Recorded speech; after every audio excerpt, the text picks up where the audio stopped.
ബാലനി പേടിക്കേ വേണ്ട. ചിഹ്നം നല്ല ചിഹ്നം ഓൽക്കുണ്ട്, ബോംബാക്കിയാൽ മതി. തെരഞ്ഞെടുപ്പിൽ ഏറ്റവും നല്ല CPM-ന്റെ ചിഹ്നം ബോംബാണ്. പാർട്ടി നേതാക്കന്മാരുടെ മക്കളും ഇതിനൊന്നും പോകുന്നില്ല, ബോംബ് ഉണ്ടാക്കാൻ പോകണില്ല, കുഴപ്പമുണ്ടാക്കാൻ ഒരു പൈസ ഉണ്ടാക്കാനേ പോകുന്നുള്ളൂ. കർണാടകയിൽ മെനഞ്ഞാന്ന് ബാംഗ്ലൂരിൽ ഹാരിസിൻ്റെ ഉമ്മ മരിച്ചിട്ട്, MLA-യുടെ ഉമ്മ മരിച്ചിട്ട് ഞാൻ വരുന്ന വഴിയിൽ ചുരുങ്ങിയത് ഒരു 10 സ്ഥലത്ത് ബ്ലോക്ക് ചെയ്തു പോലീസ്. നിങ്ങൾക്കും ബോധ്യം ഉണ്ടാവും, ചെക്ക് ചെയ്യേണ്ട വണ്ടിയൊക്കെ. അത്ര വിജിലൻ്റായിട്ട് രാജ്യത്ത് നിൽക്കുന്ന സമയത്ത് നമ്മളെ നാട്ടിൽ കൂളായിട്ട് ബോംബ് സ്ഫോടനം നടത്തി ഒരാളുടെ കൈയറ്റുപോയി. ഉടനെ തന്നെ വരുന്ന വാദപ്രതിവാദം എന്താണ്? അയാൾ ഞങ്ങളുടെ പാർട്ടിക്കാരനല്ല, അത് ഞങ്ങളുടെ പാർട്ടിപ്പെട്ടതല്ല, ശൈലജ ടീച്ചറുടെ കൂടെ ഫോട്ടോ ഒന്നും ആർക്കും ഫോട്ടോ ഒന്നുകൂടെ എന്നൊക്കെയുള്ള ന്യായവാദങ്ങളാണ്. അല്ലെങ്കിലും ഈ പ്രതികളൊക്കെ എപ്പോഴാണ് CPM ഏറ്റെടുത്തിട്ടുള്ളത്? ഏത് തരത്തിലാണ് ഞങ്ങളാളാന്ന് പറഞ്ഞിട്ടുള്ളത്? ഞങ്ങളാളാന്ന് പറയില്ല, അവരുടെ ആളൊക്കെ എന്നറിയോ? പിണറായിൻ്റെ മകൾ വലിയ ക്രൈം ചെയ്തിട്ടുണ്ട്, SFIO അന്വേഷിക്കുകയാണ്, എന്നാൽ പാർട്ടി തള്ളി പറഞ്ഞിട്ടില്ല. അവർ പാർട്ടിക്കാരി അല്ല എന്ന് പറഞ്ഞിട്ടില്ല. EP ജയരാജൻ്റെ മകൻ്റെ പേരിൽ റിസോർട്ട് ആരോപണം വന്നു, വലിയ വിവാദമായി. ഈ പാർട്ടിക്ക് ബന്ധമില്ല എന്ന് പറഞ്ഞിട്ടില്ല. എല്ലാ പാർട്ടി നേതാക്കന്മാരുടെ മക്കളും ഇതിനൊന്നും പോകുന്നില്ല, ബോംബുണ്ടാക്കാൻ പോകണില്ല, കുഴപ്പമുണ്ടാക്കാൻ ഒരു പൈസ ഉണ്ടാക്കാനേ പോകുന്നുള്ളൂ. ഒരു ബോംബുണ്ടാക്കി കൈ പോകാനും അവരുടെ കാല് പോകാനുള്ള പണിക്കൊന്നും ഒരു CPM നേതാവിൻ്റെ മക്കളുമില്ല. അതുകൊണ്ട് അവരൊന്നും തള്ളി പറയേണ്ട ഗതികേട് CPM-നില്ല.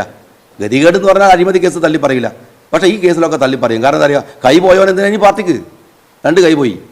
ഇവൻ ആരൊക്കെ കൂടുതൽ CPM-ൻ്റെ വലിയ ക്രിമിനലുകളുടെ കൂടെ ഇവൻ നിൽക്കുന്ന ഫോട്ടോ അടക്കുന്നുണ്ട്. ക്രിമിനൽ സംഘത്തിലെ കക്ഷിയാണ്.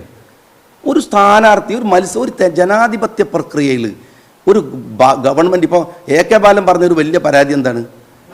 ഈ സഖാക്കളോട് പറഞ്ഞത്, നിങ്ങൾ എന്തെങ്കിലും കാട്ടി തെരഞ്ഞെടുപ്പിൽ വോട്ട് ചെയ്യണം, അല്ലെ നമ്മളെ ചിഹ്നം എലിപ്പെട്ടിയായി പോകുന്നതാണ്.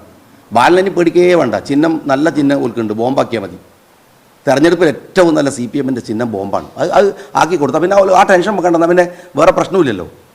എന്തൊരു പാർട്ടിയാണ്, എത്ര പച്ച. അത് ഈ ഒരു പ്രശ്നം ഞാൻ പറയണത്, ഈ ഒരു പ്രശ്നം എന്തുകൊണ്ട് എന്ന് ചോദിച്ചാൽ ഒറ്റ ഉത്തരമുള്ളത്, ഭരിക്കുന്നവൻ്റെ ഇൻറ്റൻഷൻ എന്താണ്, പാർട്ടി സെക്രട്ടറി ആരാണ്, ഇവരുടെ പശ്ചാത്തലം ഏതാണ്.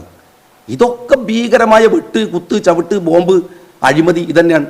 അങ്ങനെ പശ്ചാത്തലമുള്ള ഒരു ഗവൺമെൻറ് നിന്നോ അതിൻ്റെ ഇതിൽ നിന്നോ സിൻസിയറായ ഒരു അപ്രോച്ച് എങ്ങനെ ഇത്തരം വിഷയങ്ങളിൽ ഉണ്ടാവുക രാജ്യത്ത്? അപ്പോൾ ബോംബാക്രമണത്തിൻ്റെ സ്ഥിതിയും അങ്ങനെ തന്നെയാണ്.